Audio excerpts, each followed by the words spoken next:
You're gonna let me look at Bernie?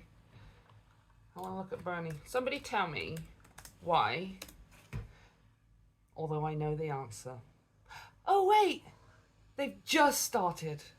Okay, I see it here on MSNBC. I see it... Do I see it anywhere else? Is anyone talking about Bernie's little fight oligarchy tour? It's just Bernie. Like, MSNBC, the only thing that I see here... Sorry, she's just... The only thing that I see here is right at the tippy top, 8 hours ago. Nobody's talking about Bernie's rally. He drew over 9,000 people the other day in, what was it, Wisconsin? Altoona? Pennsylvania? No, Altoona, Wisconsin. Isn't there Altoona, Pennsylvania as well? I'm sure it was in Wisconsin. It was like over 9,000 people. He had 2 overflow rooms. And do you know what my favourite part was?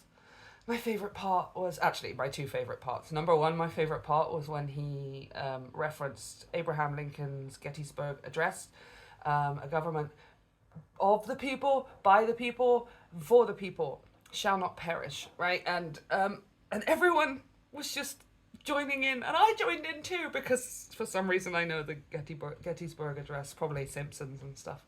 The other favourite part was when he was just asking people, like he said, like what does it feel like to be worried all the time about, you know, money and the economy and healthcare and all of these things. And he just let everybody put their hands up, and genuinely, like a teacher, was just point, okay, you, tell me how it feels. Lady over there, tell me how it feels. You know, and like totally engaging. Absolutely 100% engaging. And there was so many Republicans there too, because obviously that's not what they voted for. And yes, you did vote for it, so you get what you voted for. However, I do love it. I do love it. So let me pick out some bestie bits. Where are you? There he is.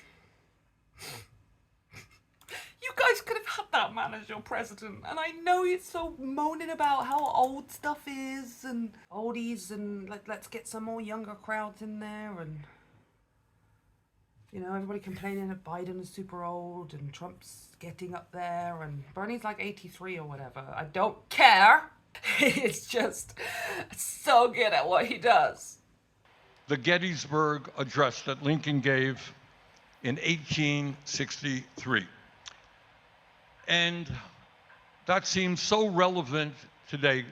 In 1863, a few days after the terrible Battle of Gettysburg, where thousands, tens of thousands of people had died fighting to end the horror of slavery. And Lincoln goes there a few days later, and he looks out on the battlefield. This is what he said. And some of you, I'm sure many of you are familiar with this. He said that we here highly resolve that these dead, those people who had died in the battle, shall not have died in vain. That this nation under God shall have a new birth of freedom.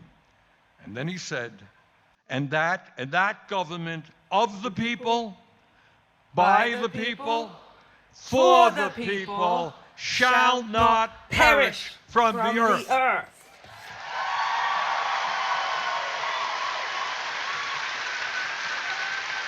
He gives me a little bit goosebumps. Yeah, because that's what real patriotism looks like.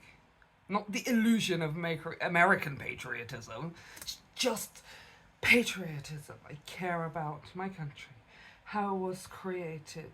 I care about what it stands for and how it fits and the kind of message and morals and ethics that we can display to the rest of the world. Hold on, let's have a look at the other one as well. Because I love the other one when he's asking all the questions to people. Raise your hand. What is it like living paycheck to paycheck? Who wants to? All right, let me get some hands back there. Be loud. We got a hand there. Okay, ma'am. Stressful. Stay on that issue, sir. You're not sure if you're going to be able to keep the heat on. Yes, ma'am. Trying to find a way to plan a meal until your next paycheck comes. Ma'am?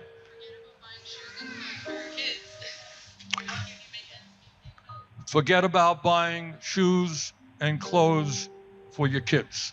They must just feel so hard. Skipping doctor's visits. Makes such a difference. Yeah. Okay, I see a hand back there, sir. Yeah. Fear that your world is going to fall apart, sir. Am I getting glasses or am I getting Am I getting glasses, or can I get them for my kids? Sir.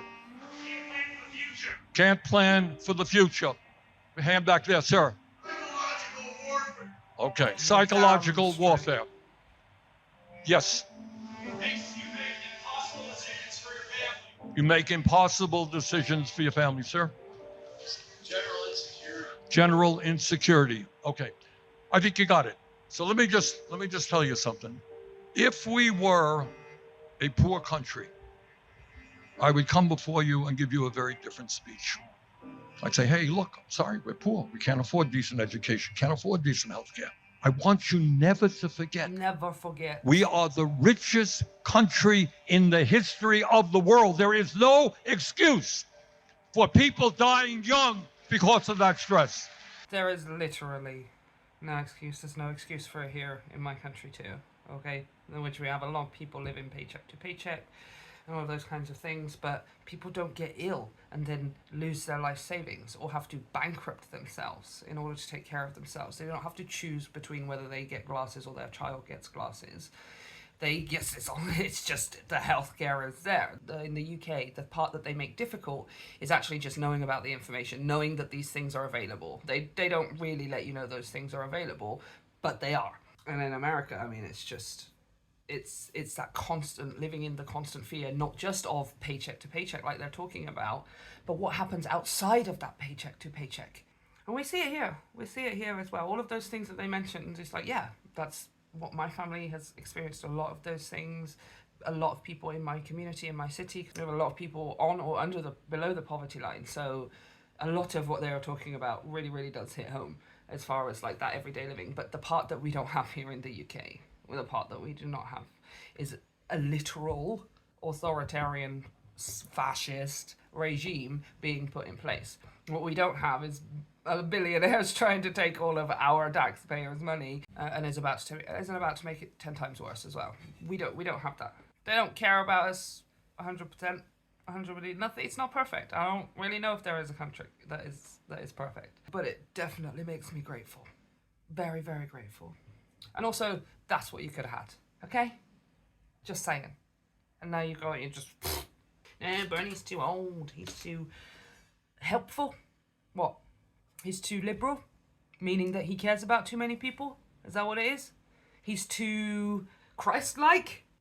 I don't think it's that one. I mean, how you could look at a person like Donald Trump and his track record, look at a person like Bernie Sanders and his track record, and go, yeah, no, Trump's touched by God, absolutely. He's the God one.